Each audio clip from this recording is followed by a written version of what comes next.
Okay, we're gonna run right into it. So we're gonna be talking about preparing for the world of government consulting with Accenture Federal Services, and that is gonna be with Rick Guzman from Accenture. So please show some love for Rick Guzman.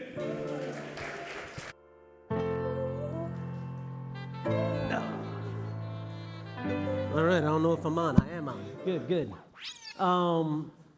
We can go to the next slide if whoever's controlling the screen. There you go.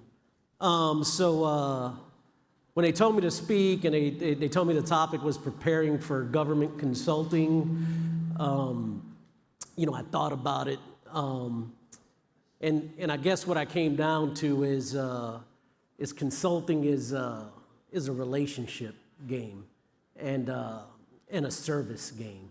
So I think the best way I can translate that is kind of telling you my journey within my company and within tech, because ultimately when we're dealing in consulting and in the government space, the way you build relationships, the way you build connections is by finding some common ground with the person you're trying to do business with.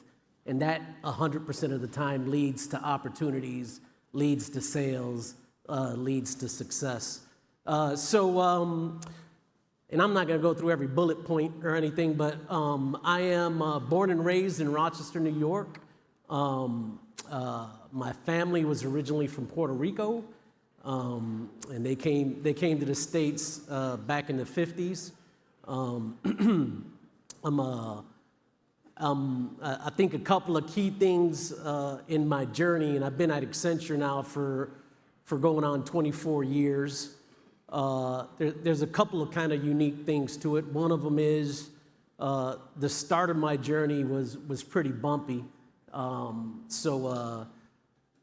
don't want to curse, but let's just say the whole first part of my life was really not successful. I lost the scholarship, got kicked out of school, was kind of aimless for a while, and then things got kind of back into focus, and I was able to finish college. Got a degree in engineering at a small engineering school in New York called Rensselaer.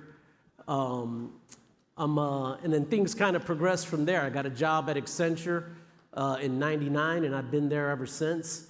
So again, the two unique things there is one, my career didn't start till I was almost 30. So I think a lot of folks may think that they're too old or life's already passed them by or that opportunity's passed them by. And I think that's not the case. And I think in this life, you can make anything happen at any age as long as you focus on it. And then the other thing is I never left Accenture. So I've been there for 24 years and made a career out of it. And that's also in the tech space something that's unique. But I also think it's a personal choice. And I guess the point there is I don't know that there's any one right journey for anybody in tech. Everybody could make different decisions. You could choose to grow in a company. You can choose to not grow in a company. You could choose to become specialized in generative AI and just that's your specialty and you'll do good. And I don't think there's a lot of right or wrong. And in the consultant space, there's room for all of those stories. So if you just want to be a technical SME and keep your head down, or if you want to build relationships and sell work, there's space for all of that and everything in between. But yeah, so, regular career journey line, and at the end of the day, a lot of the high points in life tend to be, family stuff, getting married, having my kid, and the career stuff kind of comes along with it, right? And then if, folks will say, what would I tell my younger self, like looking back, and looking back, I mean, really, if you want to have a good, healthy career in whatever industry you want to be in, I think you got to focus on your mental health your physical health, and then your financial health. And if you do that, whatever you decide to do within tech, outside of tech, as an entrepreneur, I think that's going to help you be successful in whatever you do.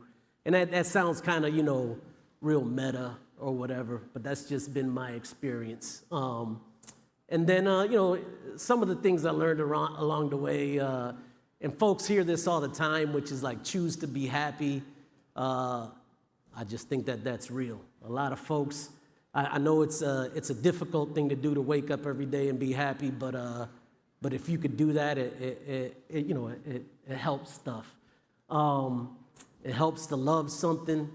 A lot of times everyone's chasing dollars, and that's cool. You could be a mercenary. I know a lot of people that have made a lot of money just chasing dollars, but the best thing I've gotten out of my career is working with a team that I've helped build and grow for almost 20 years. And that's what keeps me going to work every day, is working with those folks, because I love them. Practice gratitude daily, never stop learning, always be your toughest critic. And then the last one is never let yourself be defined by someone else's reality. A lot of times in your career, you're going to run into people that they see you in a certain way, and they don't want to see you outside of that way, and you can't let that stop you at the end of the day. So, but yeah, that's when I think about the consultant business, that's really what it's about. And like if you could build a connection with someone, that connection could lead to opportunity, can lead to success, and then that's, if y'all interested in the consulting business, whether it's government consulting, commercial consulting, that's just something to consider. And I'll put in a plug for the team. They're sitting over there. They're going to be here tomorrow at the booth. We got a ton of job openings at Accenture. It's a fantastic company to work for. I suggest you guys go check them out, and hopefully there's some connections y'all can make there. But I think that's all I got. I'll open up the table to questions if you guys got questions. Shoot. What was that? What time are our open hours tomorrow? 10 to 3. Yeah. Any other questions? Well, good. Well, anyways, oh, shoot, man. We hire subcontractors, correct. Yeah, so the government consulting business, a lot of the larger government consultant firms, because of government rules, even if, say, we sell a contract, any contract that we sell that's over $1 million, we need to involve 8As. There's regulations that say that you got to have a certain percentage of subcontractors, small minority businesses. So Accenture Federal Services has a group of 8As and small minority businesses and disadvantaged businesses that we work with. And if you guys are entrepreneurs, got a business, you can go to AFS's portal. There's a contractor portal there that you can go in, and you could try to register to be a 8A or one of our subcontractors. Shoot. Are there any other requirements that a business that wants to, so for a business that wants to work as a subcontractor with Accenture, are there any other requirements besides being 8A? I don't think so. I know there's like a vetting process that the company goes through, but at the end of the day, if you're already on a GSA schedule or an 8A schedule, then I think it's as simple as trying to apply and get on the list. Okay, thank you. Yeah. Any other? Oh, one back there. You got one? All right, well, catch this one right here. Oh, one right here. One of the questions I'm consistently asked as a defense contractor from younger employees or people who want to get in this space is, how do you get a clearance? So with your experience, what would suggestions would you get to that person? Yeah, it's difficult. So there's a couple things you could do. You can come work for AFS and you'll get a clearance, right? or you could find a small company a small subcontracting company that has a contract that requires clearance and get a job that way, because there's not an easy way to just go say I want to get a secret clearance or a top secret clearance. That stuff has to come through already pre-existing contract, and then the subcontractor or the prime on that contract needs to have government's position to clear resources. So you got to find your way into a position where you can get that clearance, and then a lot of times once you got that clearance, it's gold in this business. Any other? Oh, one back there. Hi. So I was noticing that, I mean, first off, it's really unheard of now to see people sit inside one company for like 30 years. Yeah. Especially in the tech realm. So since that's such a unique situation now, I was going to ask, how did you continue to grow staying in one company? Because now people will advise you in tech to jump. They'll say every 2 years, jump.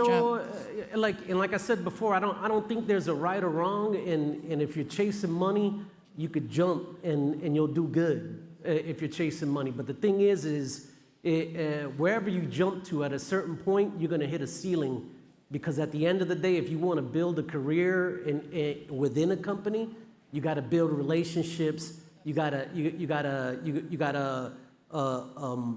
not maybe even stick to a specific technology.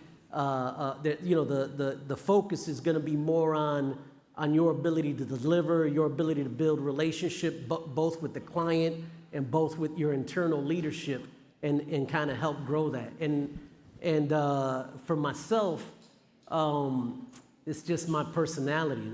Like I'm built very loyal, and so it's difficult for me to. It isn't that it's difficult, but like that loyalty which defines me kept me loyal to Accenture. And at the end of the day, my ability to build relationships, and this is not an easy thing, right? Just truth be speaking, I'm a light-skinned Puerto Rican, so that helps. That's the truth, right? But the thing is that everyone else, whether you're, every other minority, they have their own issues that they got to deal with trying to build relationships, and you got to try to figure out a way how you could bridge those things. And for me, it's telling people my story, getting to know people, and then they figure out that they're closer or have more things in common with you than you know. So I think it's a skill set to try to figure out and to hone, to be able to build those relationships. And a lot of people get hung up and they got their own anxieties about that type of stuff, or they got their own complexes about that type of stuff. But you got to get over that stuff to be able to try to build meaningful relationships. And that'll help you build a career within a company. Thank you. Yeah. Any other questions? Yo. Rick, what do you do at Accenture? Oh, what do I do? That's a funny question. So I came up primarily in the infrastructure, tech architecture space. So a lot of data center build outs, a lot of wiring servers. But nowadays I primarily focus on large ERP cloud architectures. I'm specifically in the logistics space, and we do a lot of contracts for the DoD. Any more questions? Good. Hey, well, you guys come stop by the booth tomorrow, and then hopefully y'all make a connection. All right? Take care, guys.